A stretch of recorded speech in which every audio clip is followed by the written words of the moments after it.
Y el bloque tiene como título Maíz bajo la lupa, lo que pasó y cómo jugamos el próximo partido. Integrarán este living el ingeniero agrónomo Agustín Fernández Roger, asesor de CREA General Valdicera, el ingeniero agrónomo Horacio Videla Mensegue, del INTA Laulach, ingeniero agrónomo Juan Osuna, asesor CREA de Monte Maíz, ingeniera agrónoma Emilia Inés Balbi, del área de entomología del INTA Marco Juárez, el doctor Santiago Álvarez Prado, investigador del CONICET, y Enrique Alberione, área de fitopatología del INTA Marco Juárez. Bienvenidos.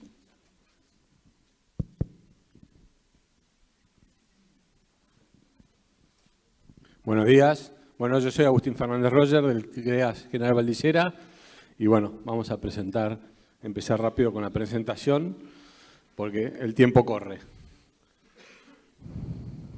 Bueno, el hilo conductor de la presentación va a ser primero una información histórica que la vamos a hacer junto con Juan Osuna del CREA Monte Maíz, la caracterización del ambiente de la región, donde va a estar más presente Juan que yo, genética, la va a presentar Álvarez Prado de la UNR y Horacio Videla. Después vamos a hablar de manejo, hablando de nutrición, densidad y fecha de siembra, y manejo sanitario va a estar Enrique Alberione y plagas Emilia Balbi, que ya les participo con ustedes.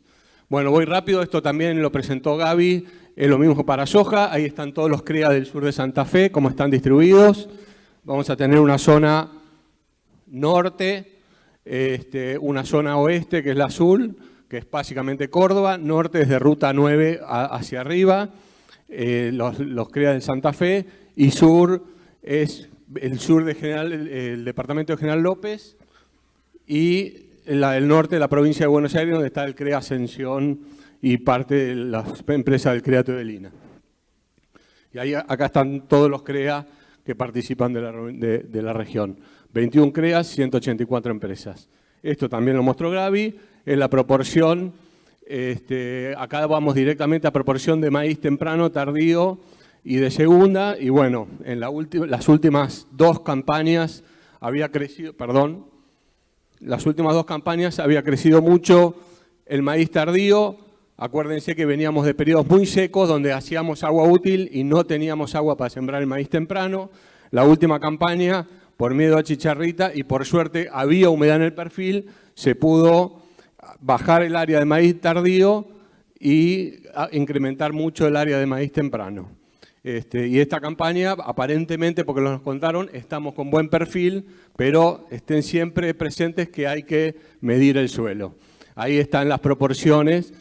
Volvimos a casi el 90%, 85% del maíz de la región fue temprano esta última campaña. Ahí está cómo están ubicados todos los CREA y como les decía en la zona norte, sur y cosas. Porcentaje de maíz histórico según las subzonas.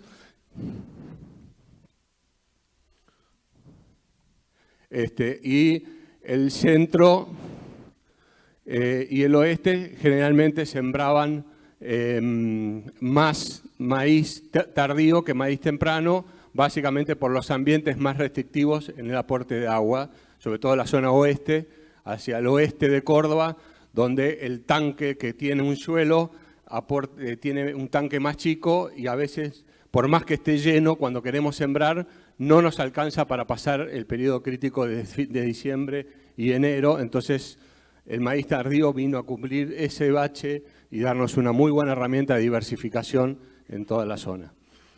Rendimiento de maíz por zona, ahí tienen el rinde promedio de los últimos años, lo vamos a ver, perdón, pero paso rápido, y rinde de la última campaña. Esto sí, está el 24-25, en el norte, en el oeste y en el sur, muy parecido, y el CREA tuvo sobre 64.000 hectáreas, un rendimiento de 10.400 kilos. Con 30.000 hectáreas en la zona oeste, que sería Córdoba, 15.000 en el norte y 18.000 en el sur. Norte, acuérdense, al norte de la ruta Santa Fe, al norte de la ruta 9 y sur al sur de la ruta 9.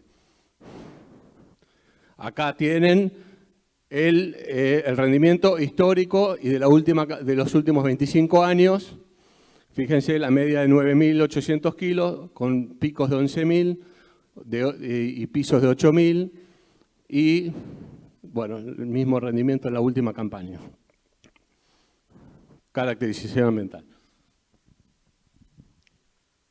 Bueno, un poco abordando el tema, cuando decidimos qué presentar en la reunión, la región, como mostró Agustín recién, es bastante amplia. Y cuando tenemos que caracterizar el ambiente debido a que tenemos que definir claramente el horizonte productivo esperado en el lote de producción, es decir, qué puedo esperar productivamente en el escenario que se nos plantea. La charla inició con la información climática y ahora vamos a ver esa señal, cómo trabaja en nuestra región. Definir con qué dotación de recursos cuento para encarar la campaña, agua y nutrientes, lo que dijo Agustín recién, cómo está nuestro tanque de agua, que es nuestro suelo, ajustes de manejo y la capacidad de repago de las inversiones que vaya haciendo en tecnología. ¿Cómo se comporta la región a la señal ENSO? ¿Por qué es clave tenerlo en cuenta en nuestra región? Este es, al igual que el gráfico que mostró Gabriel de soja, esta es la serie histórica de rendimientos de maíz temprano en el sur de Santa Fe. Ahí está. Qué difícil que es esto. Ahí está. Esto sería, el 0 representa la media móvil histórica, es decir, el promedio media móvil de los últimos 10 años acumulado, es decir, esto no es el rendimiento promedio histórico, sino el promedio, cómo fue creciendo a lo largo de los años. Las barras hacia arriba del 0 y hacia abajo del 0 representan la temperatura del Océano Pacífico, donde se genera la señal ENSO, es decir, las barras rojas representan años niño y las barras azules representan los años niñas. Y después la línea va representando en cada subregión, sur, centro, oeste y este de la región sur de Santa Fe, cómo fue el rendimiento promedio de ese año versus la media móvil histórica. Como vemos, la señal se copia casi perfectamente, con algunas subzonas, llamémosle sobre todo la zona este y la zona oeste, donde a veces se sobreexagera la señal, digamos, entonces es una herramienta, el ENSO, para la toma de decisiones bastante importante. Copia perfectamente, es decir, los años niña, la mayor disponibilidad de agua, mayor productividad, los años niño y los años niña lo contrario. Y como podemos ver acá, la acumulación de niñas generan los colapsos productivos. Esto es el comportamiento de maíz temprano en función del ENSO. En función del ENSO actual, digamos, por eso tenemos las dos, este sería cómo se comporta en promedio. El boxplot me explica rendimiento promedio y cómo se dispersa ese rendimiento. Los años niña, tenemos un promedio por debajo de los 10.000 kilos en la región. En los años neutro, ya nos posicionamos por encima de los 10.000 kilos y en los años niño en la región ya nos estamos posicionando casi siempre por encima de los 11.000 kilos. Y esto es el comportamiento en función del ENSO antecesor, es decir, cómo fue el año anterior a la siembra de maíz. Y no encontramos una tendencia tan marcada en escalera como sí lo es la señal actual. Eso después por subzona cambia un poco, pero bueno, estos eran los datos regionales. Y acá sí combinamos la respuesta al ENSO y al ENSO antecesor, es decir, cómo llueve en la campaña y cómo se me recargó. Entonces, cuando el año antecesor fue niña y voy a una campaña niña, tengo los peores rendimientos. En cambio, cuando el año antecesor fue niño y voy a una campaña niña, no se me cae tanto el rendimiento. Eso es un poco la recarga de la que venimos hablando. Entonces, medir el agua y la señal ENSO me definen 80% del resultado esperable. Estos gráficos que vamos a ver ahora son de frecuencia acumulada de exploración de ambiente en función del pronóstico que vamos a explorar. Estos son, básicamente, el eje X me representa el ambiente que exploro y la frecuencia en que me aparece ese ambiente en el año.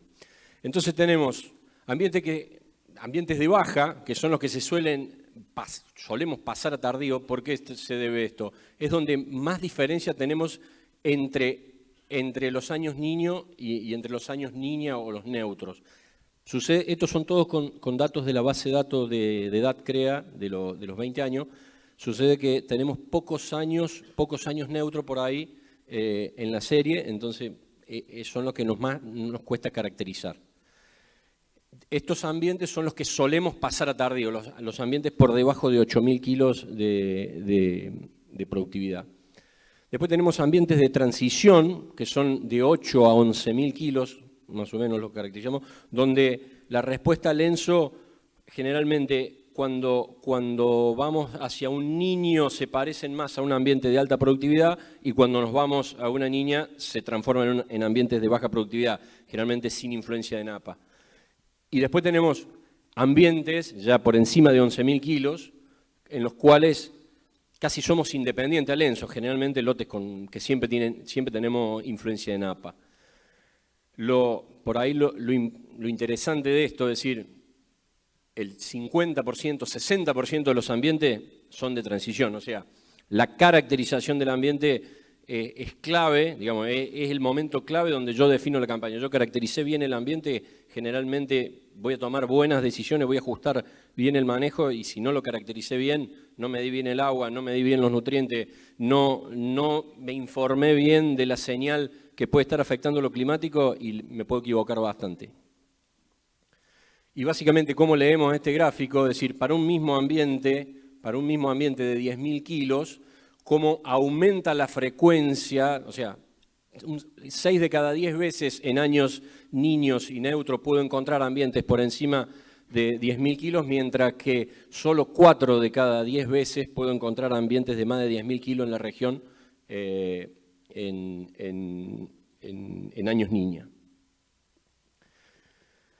Y este es el mismo gráfico, pero acumulando la frecuencia de exploración de ambiente en función de la recarga. Y lo que vemos en la región que los ambientes de alta productividad, generalmente asociados a NAPA, no son tan dependientes de la recarga, porque está la NAPA, la recarga termina estando, como pasa lo contrario, en los ambientes más penalizantes son los que peor nos va cuando no tenemos buena recarga. Bueno, y esto es los mismos gráficos que habíamos mostrado para maíz temprano, pero para maíz tardío. Vemos cómo no se copia esa escalera que veíamos niña, neutro y niño como en el maíz temprano, sino que el maíz tardío es de alguna manera más independiente a la fase analizada.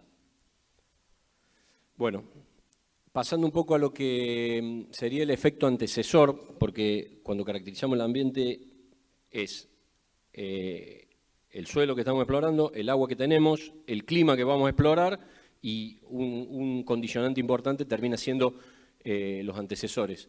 Estos son datos históricos de la región sur de Santa Fe, 25 campañas, y sobre qué siembra el maíz el sur de Santa Fe. Básicamente, el maíz temprano se siembra en un 64% sobre soja de segunda y un 35% sobre soja de primera. Los mejores ambientes en general, se hace más trigo, soja. Y el maíz tardío, en cambio, se siembra en mayor proporción sobre soja de segunda sobre soja de primera, que sobre soja de segunda. Esto también explicado porque son los ambientes donde menos trigo hacemos. Bueno, ahora con Juan vamos a ir intercalando diapositivas. Esto ya es la última campaña, fíjense lo que mostraba Juan de las 25, el 95% del maíz se siembra sobre soja, ya sea de primera o de segunda, y como se ve en la zona oeste, es la que más lo siembra sobre primera, básicamente porque no pueden hacer trigo, y ahí un poquito viene a cubrir el cultivo de cobertura, ese déficit, que tanto la zona norte como la zona sur sí hace bastante más trigo, entonces el antecesor más común es trigo-soja y no soja de primera. Y acá están los rendimientos que dio cada antecesor, donde la soja de segunda fue el mejor antecesor, la última campaña, en las 3 zonas. Y algo hay sobre maíz sobre maíz, siempre algún lote hay, y muy poco, sobre todo en la zona oeste, hay otros cultivos, empieza a aparecer algo de cultivo de cobertura, maní, que se nos metió en la zona, y girasol, que está de vuelta apareciendo en la zona, pero es muy pocas hectáreas.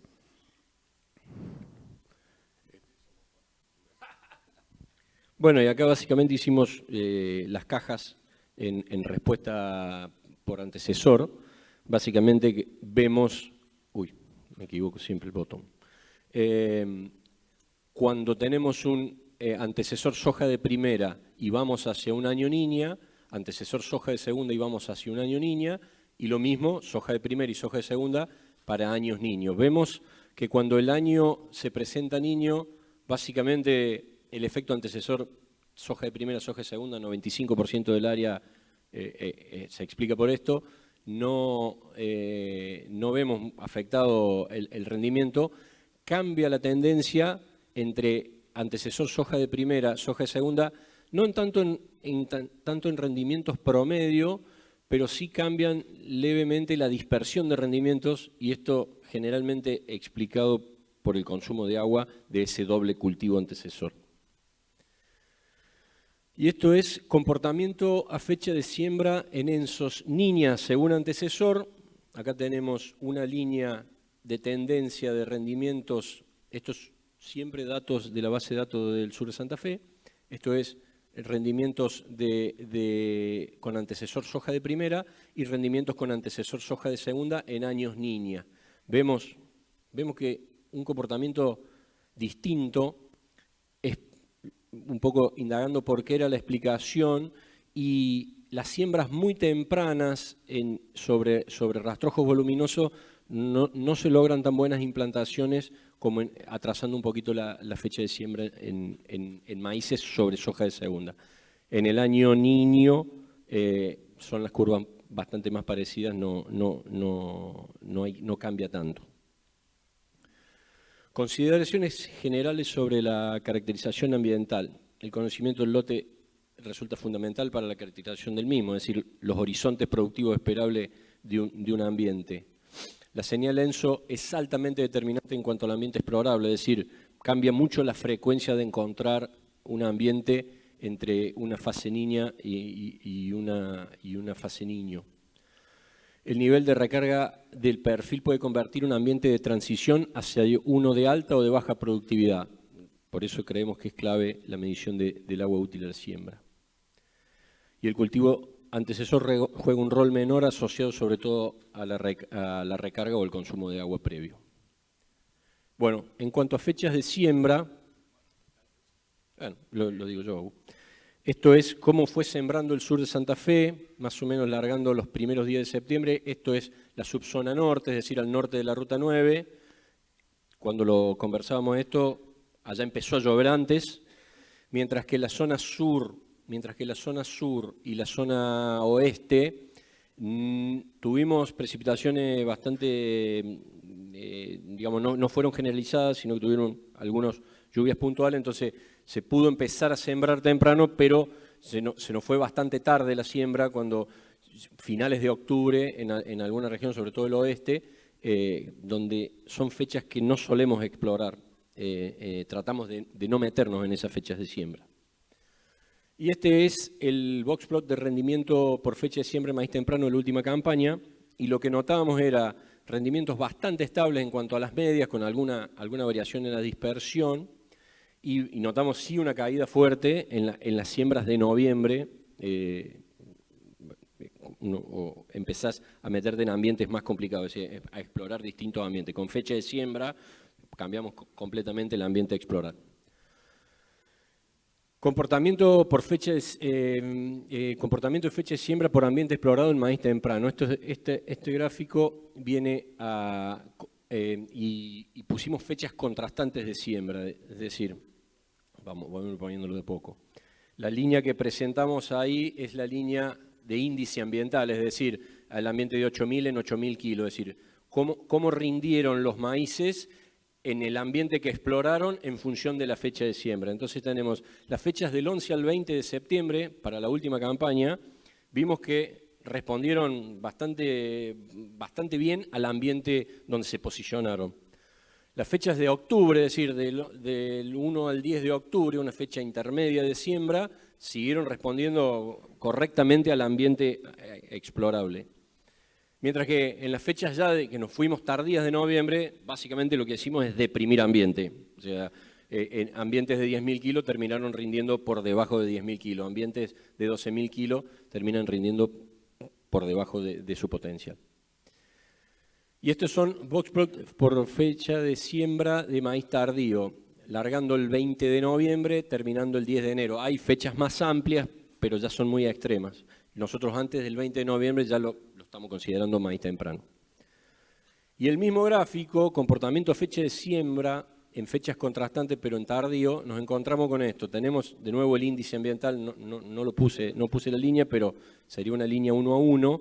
Y lo que vemos en fechas tempranas de noviembre, vemos que en los ambientes de baja productividad, sembrar temprano el maíz tardío puede ser muy malo. Mientras que en los buenos ambientes es donde logro explorar, donde logro explorar potenciales en fechas tardías. Cuando me voy a una fecha intermedia, que es la fecha más habitual del 11 al 20 de noviembre, ya empiezo a transitar una cosa más promedio. Entonces, en los peores ambientes me defiendo un poco más, pero me pierdo los ambientes buenos. Es decir, tengo que manejar fecha de siembra en tardío, tengo un muy buen lote que no lo pude sembrar temprano, adelanto fecha de siembra. Si no es un tan buen lote, adelantar fecha de siembra me puede poner en el peor lugar. Y por último, en una fecha extrema tardía, ya entrado de enero, más para el norte de la región es más habitual, más hacia el sur se trata de evitar, obviamente me pierdo los mejores ambientes, porque la curva se me achata muchísimo, pero mantengo la productividad en los ambientes de baja productividad. Bueno, una parte genética. Sí. Bueno, en cuanto a genética utilizada, en las últimas 6 campañas, por semillero, 45% fue de Calm, y en la última campaña, 52% fue de Calm. Después está la tijereta, Nidera, Brevant y los demás semilleros. Esto fue en la última campaña por subzona, ya por híbrido, cuando vemos el híbrido más sembrado en la región, 72-72 de Decalb, con 15.000 hectáreas, y el segundo, 74-47, donde la zona sur es el que más lo siembra y la zona norte el que menos. Contrariamente, el Brevant es el cuarto híbrido, donde más se siembra es en el norte y donde menos en el sur. Y como una caracterización, el Pioneer 1669 se siembra en el sur, o sea, en el departamento de General López, al sur de Santa Fe, y no tanto acá en la zona oeste y en la zona norte. Bueno, ahí están los 13 híbridos más sembrados por los miembros CREA en la última campaña. Y ahí, bueno, están todos hasta los que tenían más o menos más de 300 hectáreas, todos los híbridos que sembró la región, y después ya caen a los que tienen menos de 300 hectáreas, están todos los híbridos, la oferta que tenemos, que es muy amplia. Y acá hay un box plot con los híbridos que tenían más de 2.000 hectáreas en la región. Está toda la región junta porque el comportamiento era similar para la zona norte, sur y oeste, y el rendimiento medio que va de 11.800 kilos a 9.053 kilos, cuánto rindieron, las hectáreas que tiene y la mediana. El block spot, como dijo Juan, demuestra la dispersión de esos lotes. En el caso extremo del más sembrado, que es el 72-72, ven la caja, como hay mucho dato, obviamente, es un híbrido muy estable porque tiene un rendimiento, una caja no tan grande para haber tenido tantas hectáreas sembradas. Ahora sí, más importante que lo nuestro es las redes. Nosotros elegimos estos híbridos para incorporarlos según cómo vienen en las redes y después, según cómo su comportamiento en los lotes, son híbridos que se quedan y llegan a cubrir mucha superficie como el 72-72 o solo quedan en una prueba si después no responden igual que en la red. Buenos días a todos, un gusto estar con ustedes y muchas gracias por permitirme contarles algo de lo que venimos haciendo en INTA con respecto a las redes de ensayos. Después me van a volver a ver contándole algo más de lo que hacemos en otro tipo de ensayos de manejo. Principalmente, digamos, ambas instituciones tenemos redes de ensayos en donde testeamos los híbridos de maíz, las variedades de trigo, las de soja, las de girasol, particularmente con la región sur de Santa Fe. Somos redes que estamos paralelas, somos vecinos. Uno ocupa centro-sur de Santa Fe, nosotros ocupamos centro-sur de Córdoba. Nosotros nos pisamos un poco con zona centro, pero compartimos datos. La idea es, lo voy a tratar de hacer lo más rápido posible, contándoles un poco cuáles fueron los resultados de nuestra campaña y después Santiago va a entrar un poco más en detalle para no solaparnos tanto y comentar los mismos resultados. Por suerte, los rankings de híbridos son muy parecidos, entonces bueno, no queremos duplicar la información. Básicamente esta red tiene más de 5 años de vida, que empezó a transitar y hacerse desde Noetinger hasta Huinca-Renancó, cruzando una variabilidad de ambientes muy grande, en donde tenemos ensayos de híbrido de maíz temprano y de maíz tardío. Este proyecto es un proyecto que junta un par de patas para hacer lo posible que abarque todo este territorio. Por un lado, tenemos la pata de las empresas semilleras que confían en nosotros para poder hacer y experimentar todos los materiales que ellos quieren comercializar.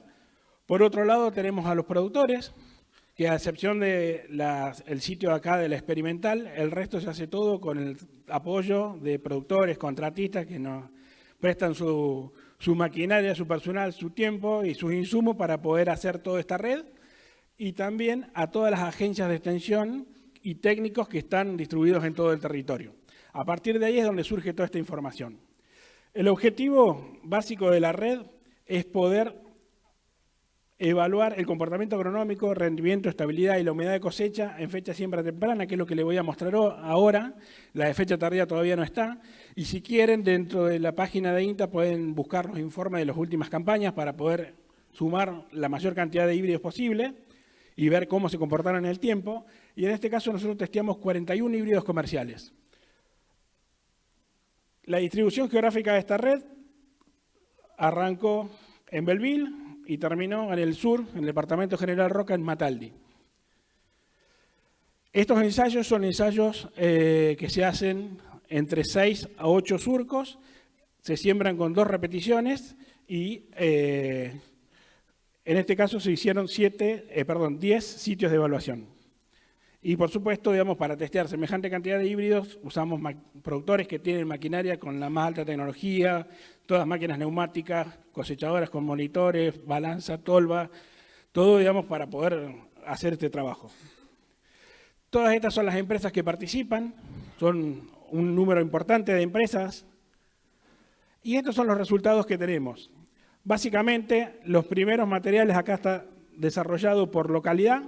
No me voy a detener a nombrar en cada una de ellas, pero principalmente los materiales que estuvieron mejor posicionados son los que ven acá en esta línea, tanto materiales de BAF, de Calv, ACA, Stein, como son los principales que mostraron mejor comportamiento en cada uno de los sitios.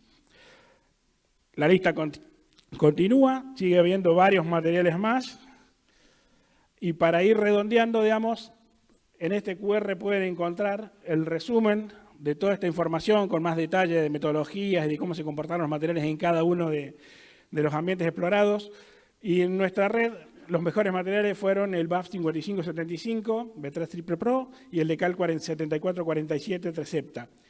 Todos estos materiales fueron los que continuaron en el listado y el promedio de rendimiento que tuvimos en toda la red de ensayo fue de 10.000 kilos con mínimos de 8.000 y máximos de 12.600 kilos.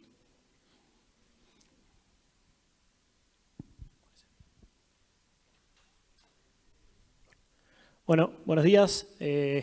Gracias por la invitación a la gente de CREA, Román, y a la gente de INTA. La idea es ahora presentarles un poco la red de CREA, que en realidad son dos redes de ensayos, una red de maíces en siembras tempranas y otra red de maíces en siembras tardías. Si bien yo les estoy presentando la red, sepan que quienes coordinan todos los esfuerzos detrás de sembrar, cosechar, tomar datos, etcétera, son Román Domínguez, Agustina Donovan, Chemo Marcassini, que anda por ahí, y esta campaña también estuvo Flor Fraticelli y Nacho Juárez. Bueno, y obviamente todos los productores que hacen los experimentos en su campo, ¿no? Al igual que la red de INTA, estos son ensayos en campo de productor, con tecnología de productor, con manejo de productor, con lo cual la diferencia que vamos a encontrar en cada sitio está dada por el híbrido. El manejo es el mismo para todos. Acá, bueno, ya Agustín mostró un poco el mapa de las subregiones, para que sepan, en estos sitios se hicieron los ensayos esta última campaña, que fueron unas 22 localidades, 11 para fecha temprana, 11 para fecha tardía, repartidas bastante equitativamente entre subregiones. Y acá les dejo la lista de los híbridos que se sembraron.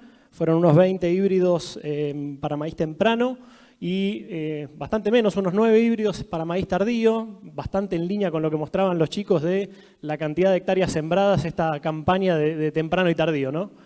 Mucho más importante el temprano y mucho más retraído el tardío este año.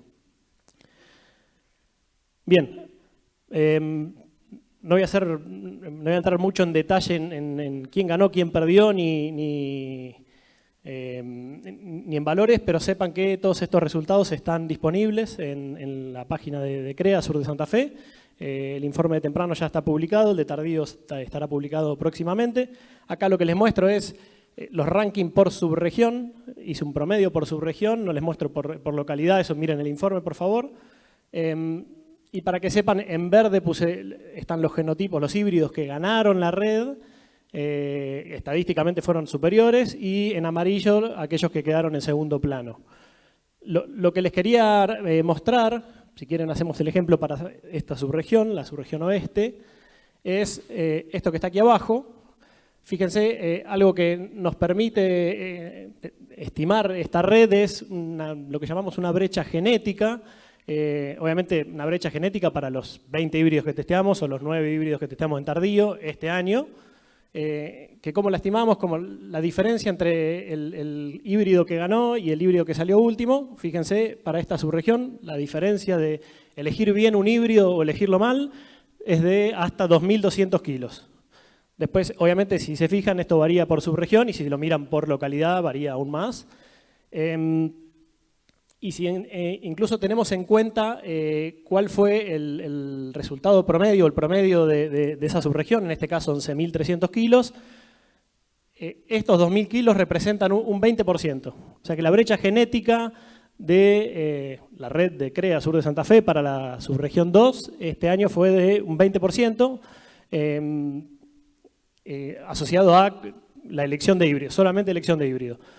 Y algo importante que a su vez tiene esta red es que hoy Guido contaba el diseño, no tenemos repeticiones, sino que tenemos un testigo repetido cada X cantidad de franjas, y ese testigo es elegido por el productor, es el testigo que elige el productor y que siembra en su lote, en su campo. ¿Está bien? Entonces eso nos permite saber más o menos cómo está parado el productor hoy por hoy en términos de elección de híbrido.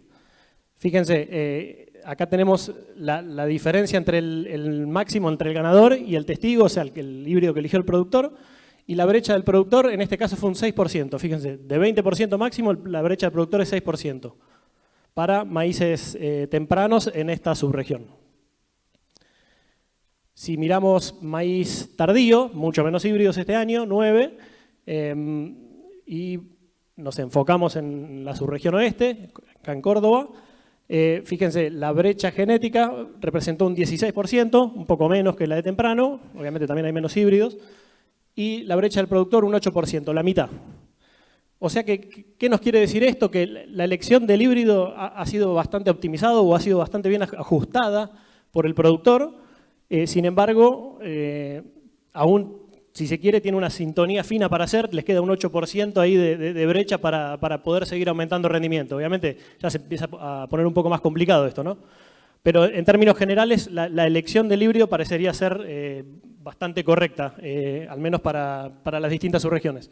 Habría que ver en la subregión 1, este no fue el caso este año, la brecha del productor fue un poco más grande que la brecha genética.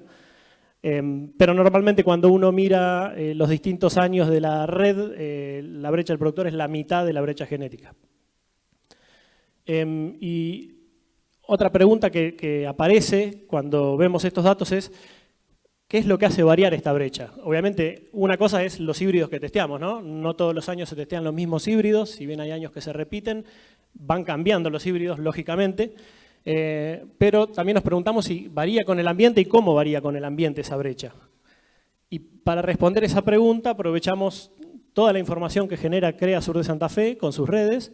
Fíjense, acá tenemos toda la variabilidad de rendimientos para la red de ensayos de maíz temprano y para la red de ensayo de maíz tardío.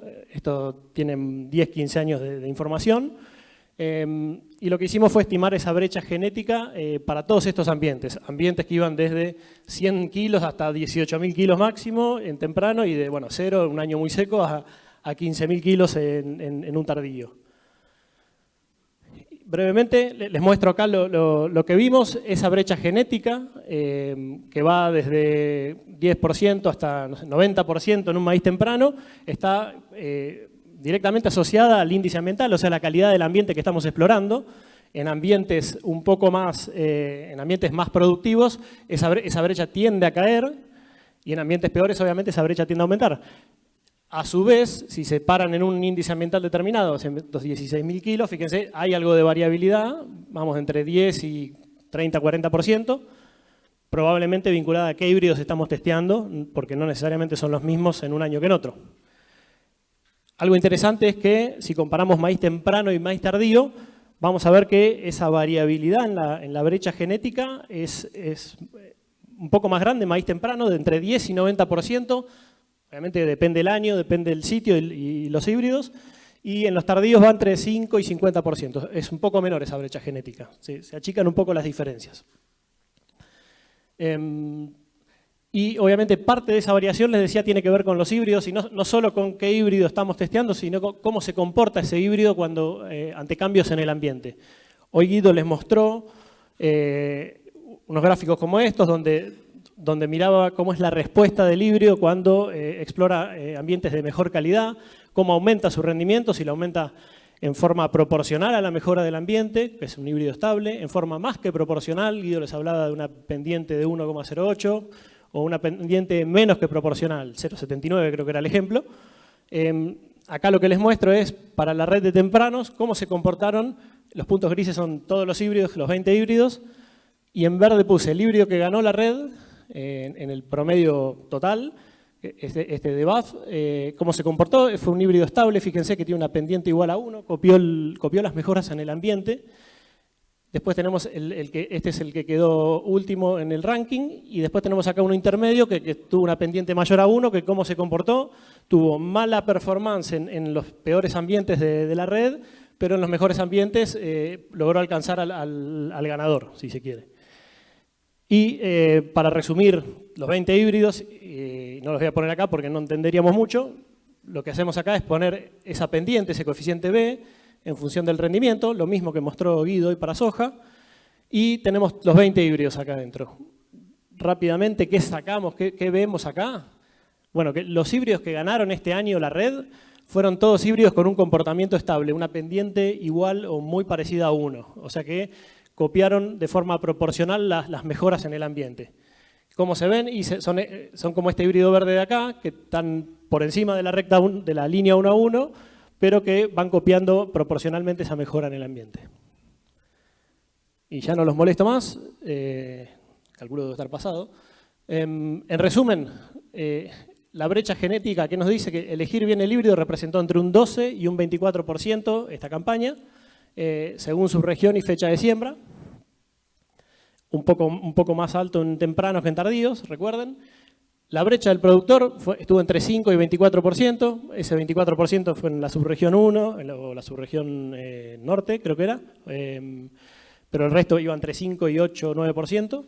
En líneas generales, el productor está haciendo una correcta elección del híbrido, aunque todavía le queda un pequeño margen de mejora, que bueno, ya es bastante más desafiante ya, ¿no?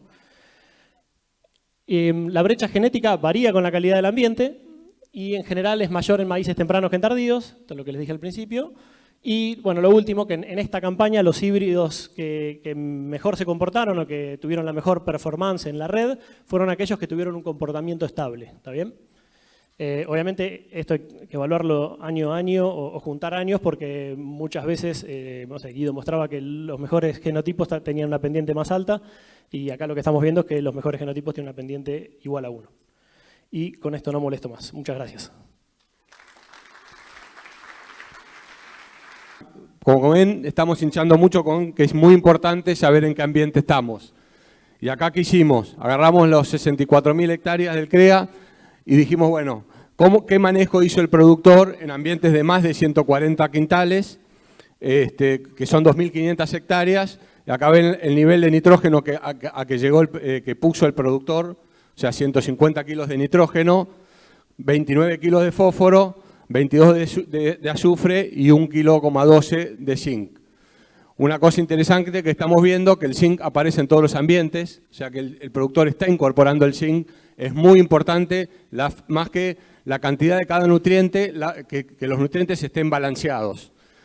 Acá vemos que los balancean. Obviamente, a medida que fue bajando el rendimiento, el productor iba bajando la puesta en la cantidad de nitrógeno y de fósforo, básicamente, inclusive azufre también.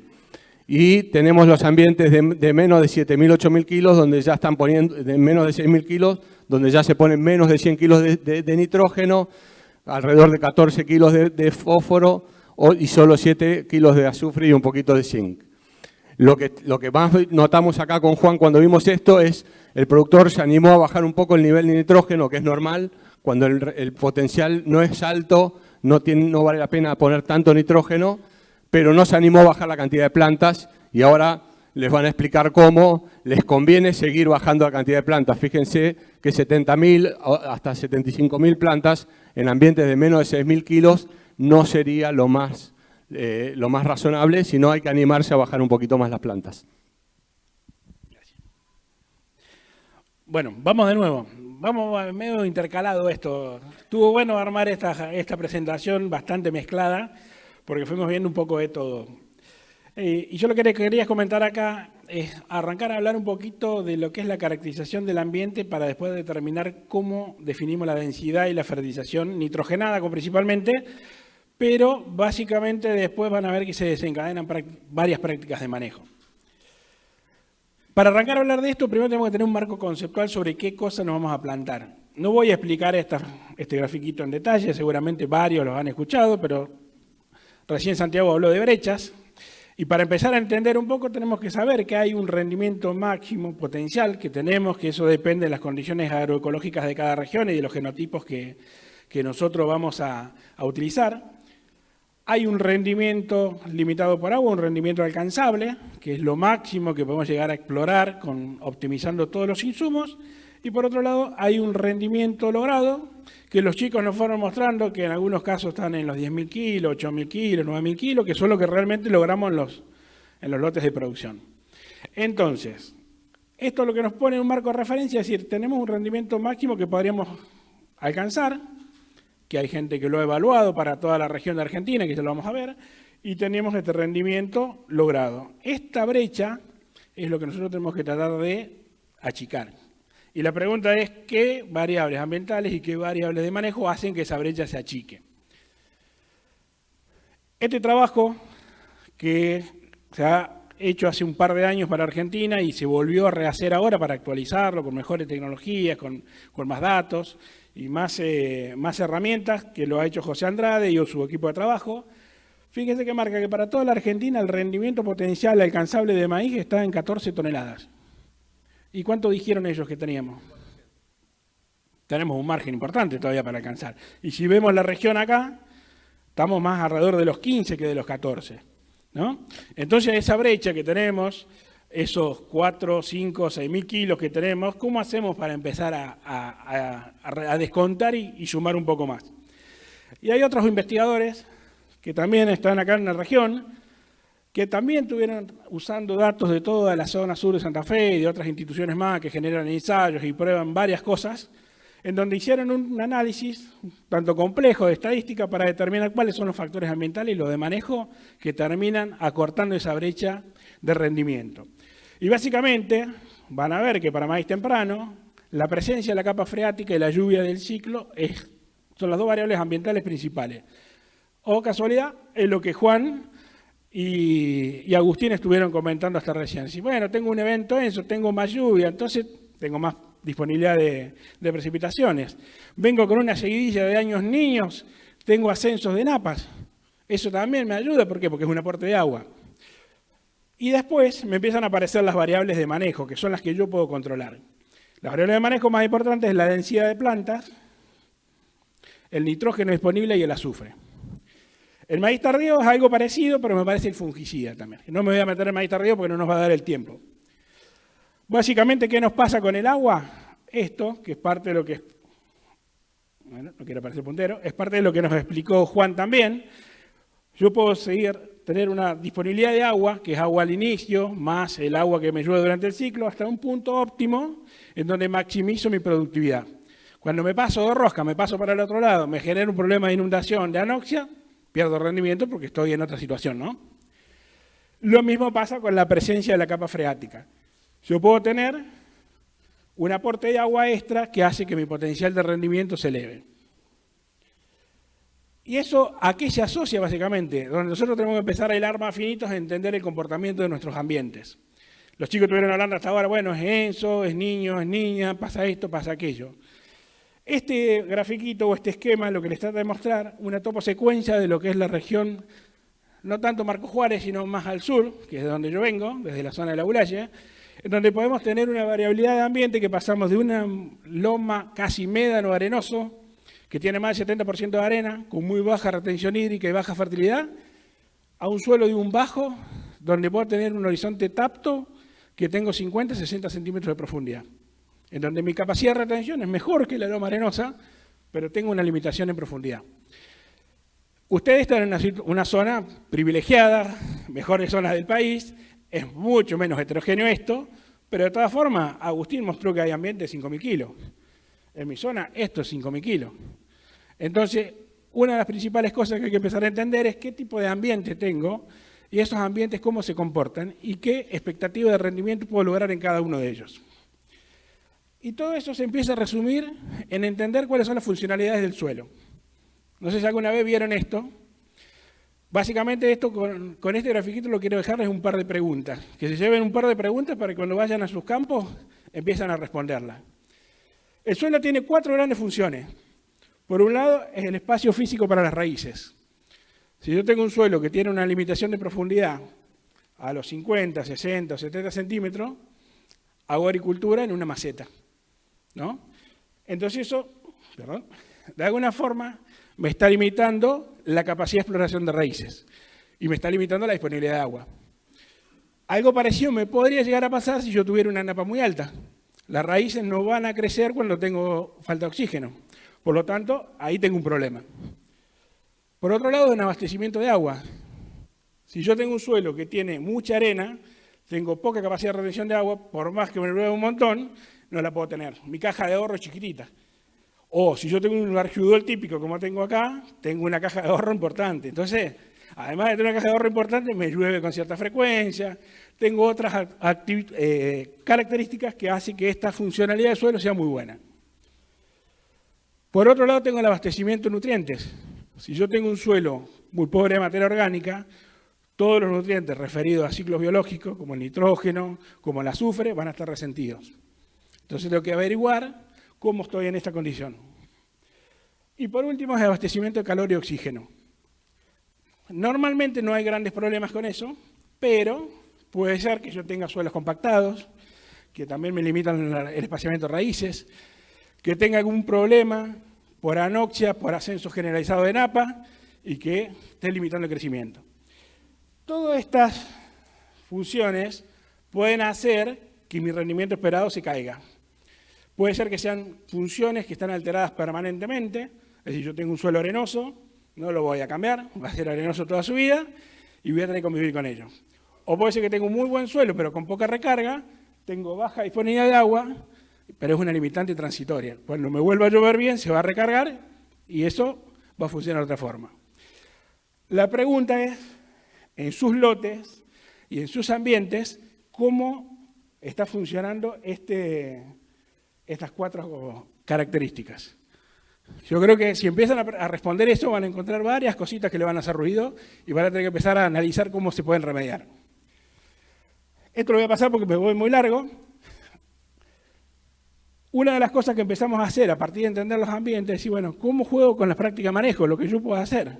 A partir de entender cómo mi suelo está funcionando, la primera gran diferencia es siembro temprano, siembro tardío, ¿no? Acá por ahí tienen menos discusión en ese tema. Nosotros tenemos mucha discusión en ese tema, porque son zonas de transición de pampa húmeda a pampa semihúmeda, suelos muy arenosos, entonces, sí, bueno, veamos bien qué hacemos, tardío o temprano. Y entre tardío y temprano es lo mismo poner 50.000 semillas o poner 80.000, y la respuesta es que no. Entonces lo que empezamos a hacer hace un par de años, varios ya, primero curvas de densidad. Vimos que los ambientes de bajo potencial, subo planta, no pasa nada. Bajo planta, sigo con el mismo rinde, ahorro plata. Ambiente de alto potencial, tengo respuesta. Hay un punto óptimo en donde yo puedo ahí dejar una densidad mayor al ambiente de bajo potencial. Lo mismo no pasa con el nitrógeno, ¿no? ¿Qué pasa con el nitrógeno? Es lo mismo la necesidad de nitrógeno de un maíz de 5.000 kilos que uno de 10. Les pregunto, ¿lo mismo o no? Entonces tengo que ajustarlo distinto. Ajusto en función de mi expectativa de rendimiento. Ajusto mi curva de fertilización en función de lo que yo tengo que poner. ¿Y qué pasa cuando integramos las 2 variables a la vez? Entonces la pregunta fue así, bueno, ¿qué pasa si empezamos a hacer ensayos en donde integremos cambiar de densidad de siembra y cambiar de fertilización? Y a partir de ahí surgió empezar a hacer una red de ensayo que va desde el norte acá de Marcos Juárez hasta Huíncar Renancón, donde cruzamos todo ese gradiente de ambientes para ver qué pasaba. Y ahí generamos un montón de estos modelitos de optimización, estos paragüitas que les llamamos, en donde en algunos casos encontramos respuesta a la densidad de siembra, en otros casos encontramos respuesta a la fertilización y en otros casos encontramos interacción y respuesta a las 2 variables a la vez.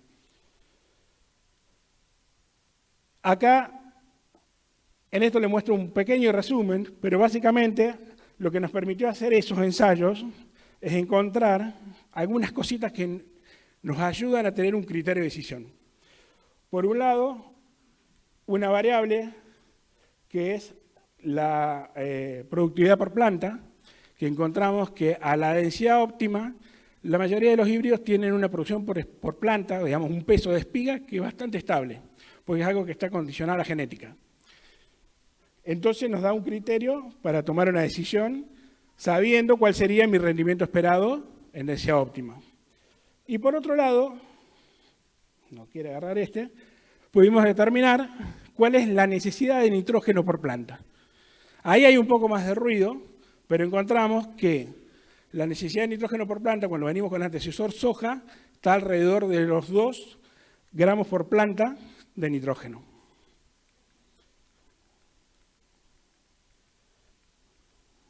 Y todo esto lo podemos integrar en un modelito un poquito más complejo, en donde a partir de determinar cuál es el agua disponible, cuál sería la lluvia que yo tengo esperada para el ciclo, pensando en lo que los chicos nos dijeron, che, va a ser ENSO, tengo napa, no tengo napa, tengo agua acumulada de determinada cantidad, puedo determinar cuál es mi rendimiento esperado, ¿no? Si yo tengo un ambiente que espero 10.000 kilos, 12.000 o 5.000, llevarlo a ese rendimiento limitado por agua y a ese rendimiento dosis óptima agronómica, que es el 95% de ese rendimiento esperado, que también surgió de nuestros datos de ensayos, y dividiendo ese rendimiento esperado por 140 gramos por planta, más o menos 31 gramos, que es la variabilidad que tenemos entre los híbridos, nos terminaría dando cuál es la densidad óptima a sembrar.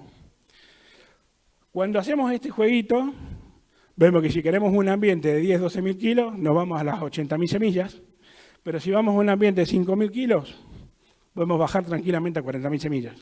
Logramos el mismo rendimiento con mucho menos planta. Y era un poco la pregunta que Agustín nos hacía recién. Y por otro lado, a partir de ese rendimiento esperado, vemos, nos sale de todos los ensayos que tenemos, que 18 kilos de nitrógeno por tonelada de grano nos permite ajustar cuál sería la necesidad de nitrógeno. No es la fertilización, necesidad de nitrógeno. Salvagiotti hace un ratito nos mostró que, de acuerdo a las tablas del INMNI, era 22. El número que nosotros tenemos es parecido. Entonces, a partir de ahí, yo después de este número le puedo descontar los nitratos que tengo en el suelo, lo que puse con el fertilizante fosforado, lo que se puede llegar a mineralizar, y de ahí saco la necesidad de fertilización. Y a través de este modelito sencillo, bueno, ahora se me fue de vuelta, puedo llegar a determinar cuál sería la densidad y cuál sería la fertilización óptima para el potencial de mi ambiente. No obstante, esas son las variables principales que condicionan el rendimiento del maíz. Pero después hay otras cosas más. Fernando lo que nos mostró, el fósforo, el azufre, los micronutrientes. Fíjense en estos grafiquitos que también aparecen que una vez que se ajustan las variables principales, empiezan a aparecer las demás. Y las demás también hay que tenerlas en cuenta para optimizar la producción del cultivo. Para ir cerrando, básicamente hay dos cosas que tenemos que tener en cuenta. Primero, fijarse bien y evaluar bien cuál es el potencial del ambiente que tienen, cuál es la expectativa de rendimiento que pueden tener, y a partir de ahí ajustar lo que es la densidad, la fertilización nitrogenada y después el resto de los nutrientes. Si ajustamos el resto de nutrientes, micro, azufre, pero no ajustamos lo primero, no anda. Primero es ajustar en orden progresivo, densidad, nitrógeno, fósforo, azufre y micronutrientes. Nada más, gracias.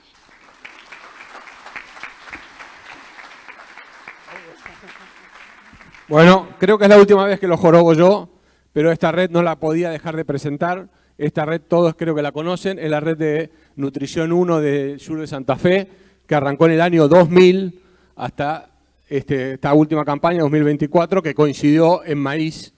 Y estos son los rendimientos desde el 2000 hasta el 2024, perdón, los rendimientos que tuvo la red ahí en un blogspot. Pensar que este testigo de promedio 6.000 kilos son básicamente 12 campañas ya. Tenemos un año maíz, un año trigo soja, o esta red tiene, la mitad de la red tiene la rotación corta, maíz, trigo, soja, sin soja de primera, y la otra con soja de primera, o sea que el maíz está cada 3 años. Yo promedié todo para mostrar acá rápidamente, porque saben que no tenemos tiempo. Fíjense, 6.000 kilos el testigo. Obviamente lo que estamos diciendo, el nitrógeno, el nutriente principal en maíz, hace el primer salto productivo. La red, ¿qué hace? Pone, este testigo no tuvo nunca desde el año 2000 un solo fertilizante en la parcela. Después tiene la parcela PS, nunca tuvo nitrógeno.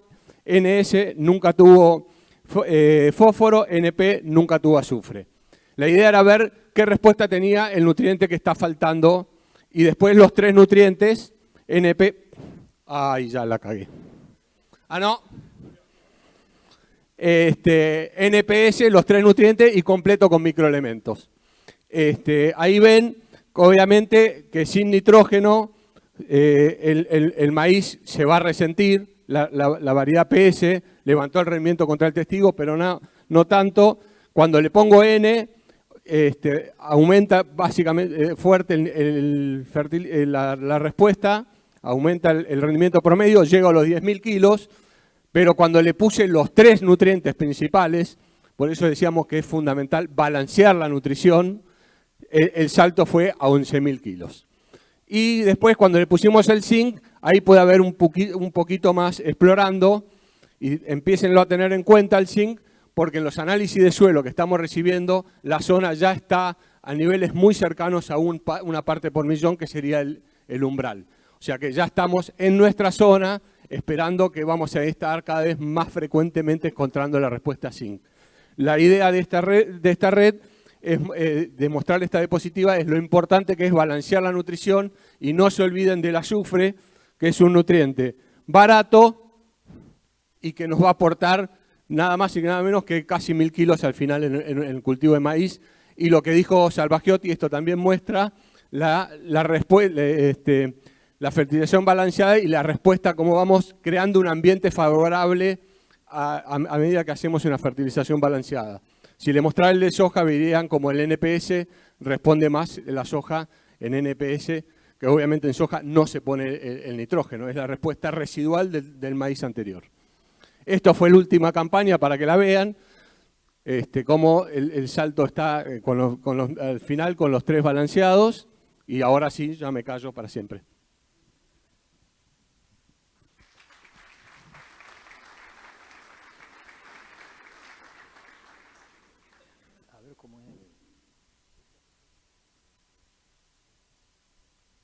Bueno, muchísimas gracias. Gracias por el espacio.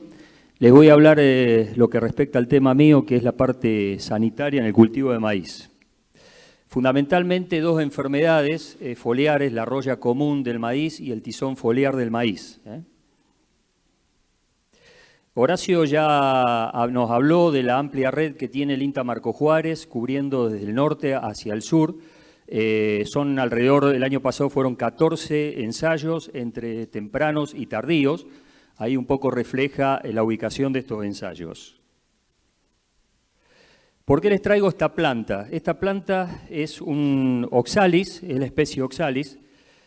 Ahí está el nombre, Conorrhysia. Y se supone que oxalis es una planta que es un hospedante alternativo de la roya común en el maíz.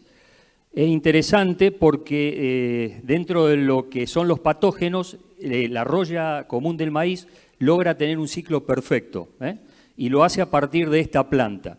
Es decir, de esporas exógenas y a partir de esta planta con lo que es la producción de nuevas razas y con reproducción sexual sobre esta planta. Pero fundamentalmente lo que conocemos del maíz es la presencia de la enfermedad en sí, que son pústulas derrumbrosas. Es lo que ven aquí, son las famosas pústulas. Estas pústulas tienen dentro esporas y esas esporas son las encargadas de producir nuevas infecciones. Esas esporas, lo que hacen las pústulas es romper la epidermis de la hoja, producen las esporas, estas esporas son infectivas. Pero el maíz, la roya común del maíz tiene una particularidad. Rápidamente pasa de lo que es las uredosporas, que son infectivas, a los teleutosporas, que son esas estructuras negras cuando vemos al final. Esas estructuras y esas esporas ya no son infectivas en el maíz. Pero fíjense la importancia que tiene esa plantita que les mostré anteriormente, que estas teleutosporas logran generar infección en esa planta y de ahí se comienza a generar el ciclo de infección de la roya. La otra enfermedad en importancia es lo que es el tizón común del maíz, que a diferencia de una roya, fíjense la diferencia que hay, en esto hay formación de pústula, acá hay formación de manchas. En esta formación de manchas se dispara toda una maquinaria de destrucción del tejido vegetal a través de toxinas y enzimas y la muerte celular inducida, que lo produce también este patógeno. Dentro de esa mancha lo que vamos a ver son estructuras de fructificación que se llaman conidióforos, que son los vástagos que tienen ahí, que ustedes ven, y en la punta de esos conidióforos los conidios, que acá está mostrado en más grande. Estos son las estructuras de fructificación que van a generar nuevas infecciones secundarias una vez que la enfermedad se instala. Pero a su vez también los conidios, como se ve aquí, le sirve a este patógeno para sobrevivir en los rastrojos, en plantas voluntarias y en plantas guachas de maíz. Algunas diferencias entre lo que son ambos patógenos. Tenemos en esta columna lo que es roya común, en esta columna lo que es el tizón foliar. Roya común, Puccinia sorghis, el patógeno, en el caso de tizón foliar, Xeroilum tursicum. La sobrevivencia fundamentalmente en lo que es royas, plantas voluntarias y el oxalis, como les mencionaba recién. En el caso del tizón foliar, la importancia de la presencia de los conidios en el rastrojo, hospedantes alternativos como puede ser el sorgo de Alepo y el sorgo granífero, plantas voluntarias de maíz y también un reservorio en semilla. El ambiente conducente fundamentalmente está dado por un rango de temperatura, un rango térmico, que en el caso del tizón foliar ese rango térmico tiene un piso superior y un techo superior a lo que es para roya común. Importante en el caso del tizón foliar la alta humedad relativa ambiente por condiciones de aproximadamente 6 a 8 horas de mojado de lámina. Y en ambos casos, en ambos patógenos, es importante el viento para la diseminación de esporas.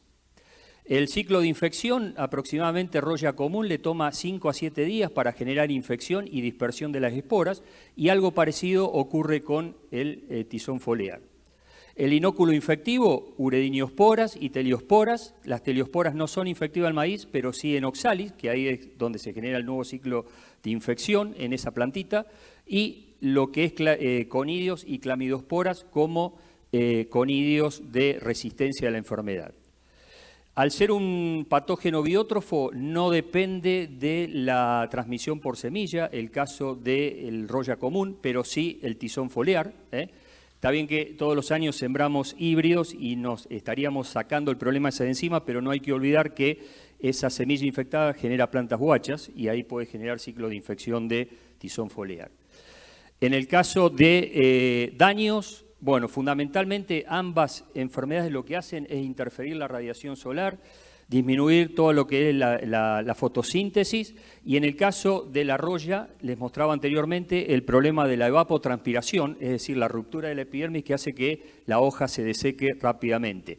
A diferencia de lo que es la maquinaria que emplea el tizón, que es toda esa formación de mancha que en realidad también atenta contra la radiación solar.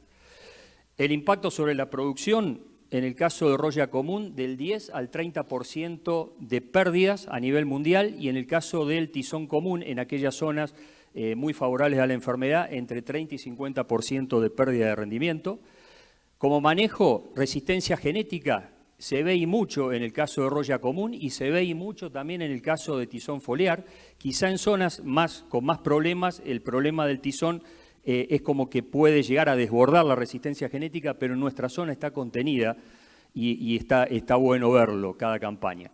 Control químico es efectivo en roya común y también es altamente efectivo en tizón foliar, quizás más efectivo en roya común. Y en cuanto a rotación de cultivos, tiene mayor preponderancia en lo que tiene que ver en un necrótrofo como es el tizón foliar. Para evaluar la enfermedad en cuanto a severidad, en el caso de roya común, por lo que se ve campaña a campaña, vamos de un 1 hasta un 10%, hay algunos híbridos que pueden tener hasta un 20%, y en el caso del tizón foliar, entre 1 y 10% de severidad. Eso es lo que habitualmente podemos evaluar acá en toda esta zona sur y sudeste de Córdoba.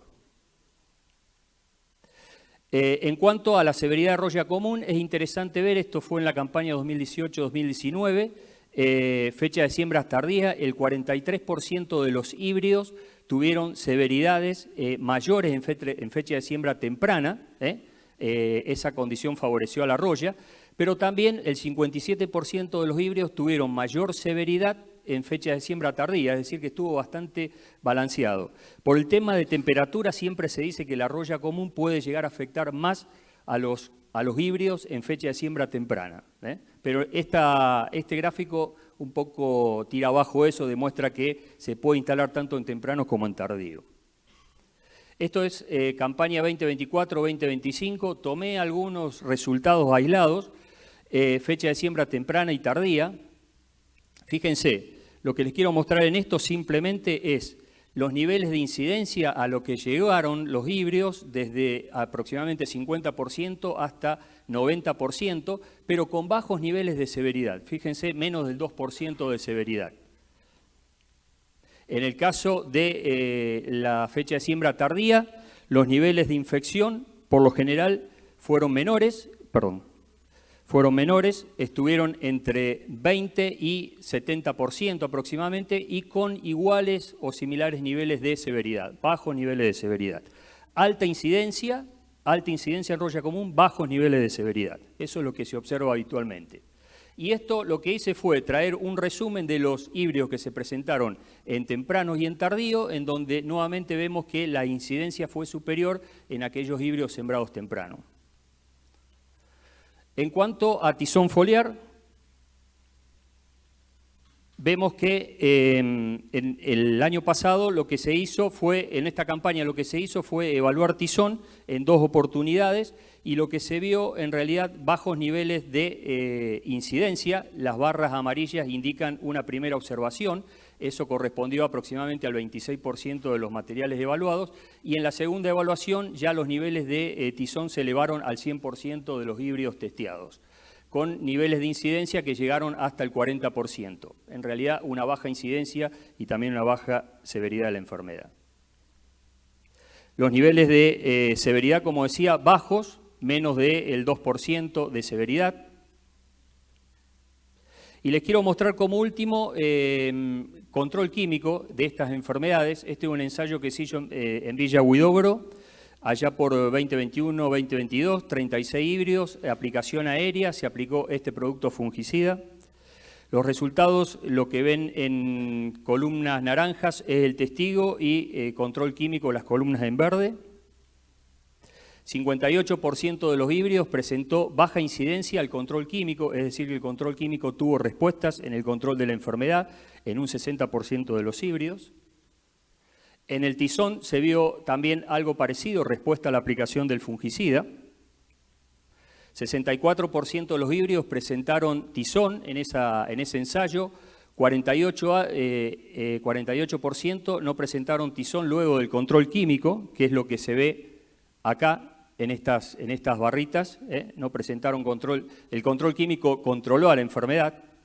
Y finalmente hubo un 19% que se observó igual severidad, igual incidencia, perdón, entre controlado y sin control. En cuanto a rendimiento, no se observaron diferencias significativas, pero sí diferencias entre híbridos, que es lo que se muestra acá en la banda verde. Los rendimientos con fungicida fueron 6.700 kilos y rendimientos sin fungicida 6.600 kilos, pero sin diferencia significativa. Y esto me resultó interesante, se pudo dividir por clases, en donde vemos que la respuesta al fungicida, para ese ensayo en particular, fue de 100 kilos a 450 kilos en el 45% de los híbridos, y en el otro extremo vemos híbridos que tuvieron mejor respuesta a la aplicación del fungicida, de 1.100 kilos hasta 1.450 kilos. Vale decir que si tuvimos un rendimiento de 6.800 kilos promedio, pensando en 1.450 kilos, eso aproximadamente en respuesta fue el 20%, y lo que fueron los 100 kilos aproximadamente fue un 2% de respuesta al fungicida.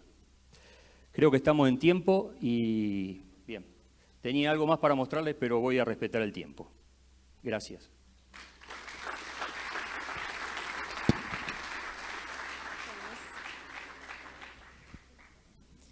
Bueno, seguimos con la parte de plagas, de insectos, plaga en maíz. A ver, avanzo. Bueno, principalmente, digamos, desde la organización se acordó hablar un poco de chicharrita del maíz para predecir un poco cómo puede darse la cuestión en los años venideros. Y quería traerle este trabajo que tiene ya varios años, que lo reflota Eduardo Birla en el compendio que hizo de la chicharrita, que si tienen alguna duda en cuanto a biología, distribución en el país y demás, realmente son 30 años de trabajo de él en esto y este libro que sacó reúne muy bien toda esa información. Pero bueno, quería que se lleven este mapa, digamos, en mente que él desarrolló después de varios años y en donde describe cómo es la situación de la chicharrita del maíz en el país. Tenemos la región que él llama como tropical en rojo, ¿no? En el norte del país, donde tenemos generaciones continuas de las plagas todo el año. En esta región sí es una problemática que está siendo creciente en las últimas campañas, el tema del Albulus maidis. la región subtropical, en donde se cumplen también por lo menos 5 generaciones y la chicharrita sobrevive refugiada durante el invierno en malezas y en otros hospederos, y verdeos y demás. Está la zona de transición, donde se da una población estival, que puede ser de más de una generación, ¿no? Pero donde durante el invierno hay pocos sobrevivientes. Y después, donde nos encontramos ahora, que es lo que describe como la región de distribución ocasional, donde no todos los años se encuentran poblaciones elevadas y su presencia es esporádica, pero desde mediados del verano. En realidad, y tal como lo detectamos incluso en la campaña 2023-2024, que fue la campaña de la problemática agravada, desde mediados de diciembre en adelante se la puede detectar. Y acá en estos últimos 2 años, principalmente durante el mes de enero. ¿Qué es lo que sucede? Que en la zona de transición, que abarca ya desde la mitad de la provincia de Santa Fe para arriba y también norte de la provincia de Córdoba, ahí sí va a depender mucho cómo se dé la población esa estival, de cómo sean las temperaturas invernales y también de la cantidad de maíz voluntario y demás. Realmente el aporte que hizo la zona de transición en esa campaña hacia esta zona de distribución esporádica u ocasional en donde nos encontramos en este momento fue muy importante, porque se dio una conjunción de factores que hicieron que la población de la chicharrita fuera elevada, y ahora vamos a ver también que eso estuvo acompañado de la aportación de los patógenos por estas chicharritas que estaban en esta zona también. Actualmente vemos que la distribución, esta es la Red Nacional de Monitoreo, donde participa CREA, también INTA y otras organizaciones e instituciones, se ve cómo se retrajo, ¿no? Después de esa semana que se dio de inicios de enero, muy fría, que acá en la experimental se registró hasta 10,9 grados bajo cero. Después de esas condiciones se retrotrajo mucho la población de la chicharrita, ¿no? Pero a su vez lo que yo quería mostrarles es que este año, fíjense respecto al 2024, cómo la aportación de los patógenos por parte de las poblaciones de chicharritas que colectamos del campo fue muy inferior. Esto es para el espiroplasma, el constant, y fíjense cómo en 2025 la proporción de chicharritas que portaban los patógenos fue muy inferior al año anterior, al 2024. Esto lo hacemos aquí en el laboratorio de entomología mediante la técnica de PCR. Detectamos, dentro del ADN de la chicharrita, cuáles de ellas son portadores de los patógenos que producen, en este caso, el espiroplasma, y también nosotros hacemos el fitoplasma, que en Brasil, en realidad, a través de los años, como que le fueron teniendo más miedo que incluso que el espiroplasma, porque el decaimiento pálido que llaman por fitoplasma tiene más impacto incluso en rendimiento, ¿no? Fíjense también cómo estaba, si bien en menor frecuencia de portación, pero muy elevada en 2024, y este año prácticamente las chicharritas que encontrábamos no eran portadores. Además de que la población estuvo muy disminuida respecto al año anterior.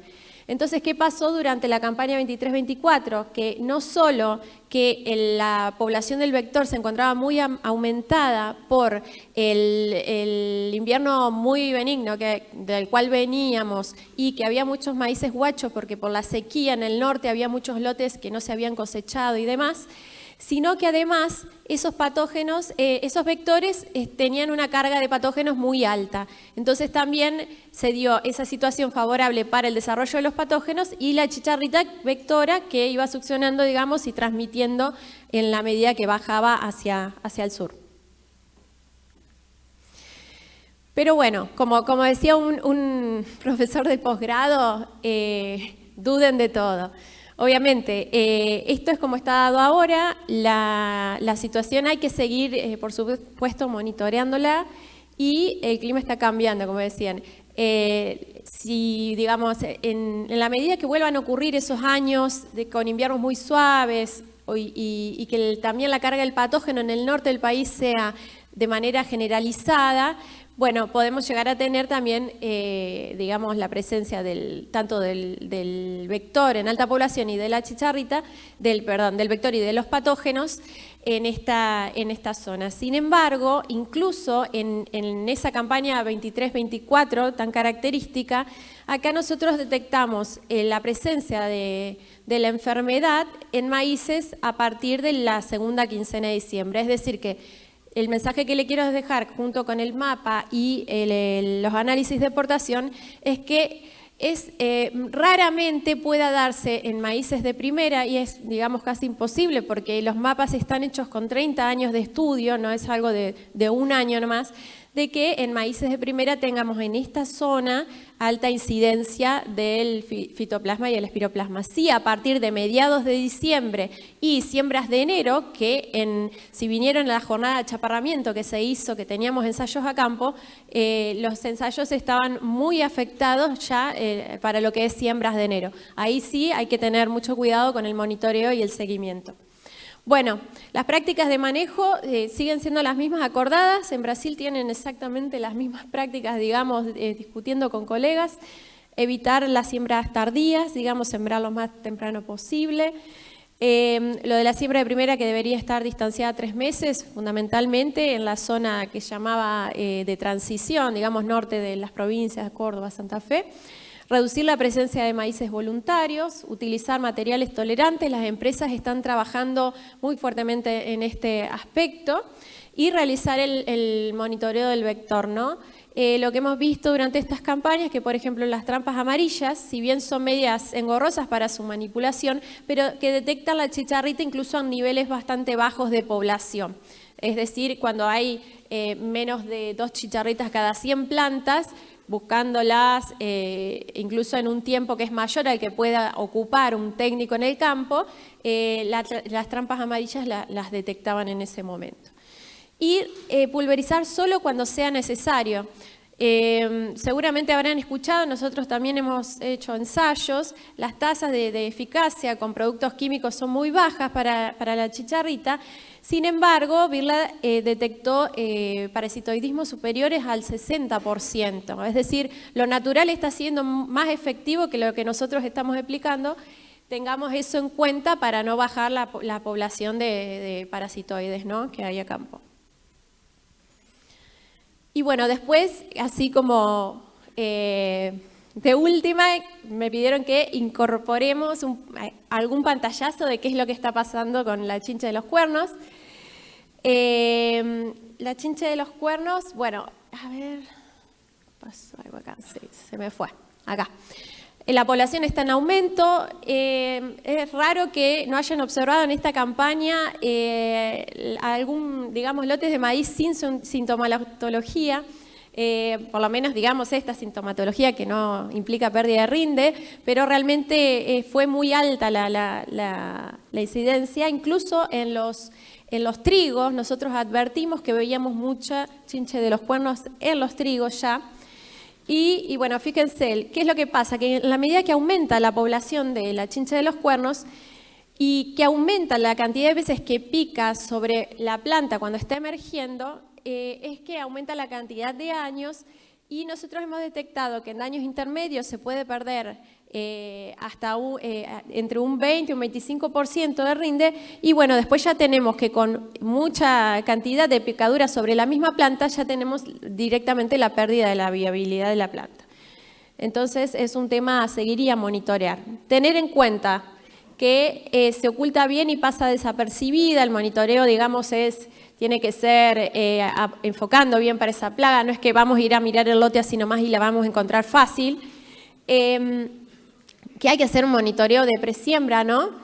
Que el daño se produce en un periodo de tiempo muy corto, se hace evidente después, una vez que que el maíz despliega las hojas, ya no tiene mucho sentido controlarla, ¿no? Porque ya el daño se produjo. El tratamiento de semilla comercial aún no es efectivo contra esta plaga, a las dosis que traen la semilla comercial. Hay que tener cuidado con el recurado, que algunos lo hacen, digamos, retratar la semilla, porque ahí se afecta la viabilidad, ya no tengo ningún derecho de reclamo sobre la semilla. Y si tenemos lotes con poca cobertura, es una opción hacer la pulverización en presiembra junto con el barbecho corto, no tanto tiempo antes, sino realmente cuando el barbecho corto, porque necesitamos que la chincha esté activa, ¿no? Y no esté refugiada. Y en posemergencia, las aplicaciones deben realizarse en etapa de clavo, digamos, cuando el cultivo está recién emergiendo. Y bueno, utilizar ingredientes activos de contacto, realmente necesitamos cubrir o controlarla en un periodo muy corto, que es cuando el cultivo está naciendo, y bueno, apuntar a formulaciones nuevas, ¿no? De larga duración o persistencia o que puedan lograr mejores controles. Y por último, y esto en un minuto, bueno, la oruga de los piga, ¿qué es lo que está sucediendo? Está aumentando mucho, en las últimas 2 campañas aumentó, fíjense esta última, ahí teníamos en el eje 600, y esta última, fíjense que tenemos más de 5.000 de pico poblacional, es decir, la población estuvo muy, muy elevada.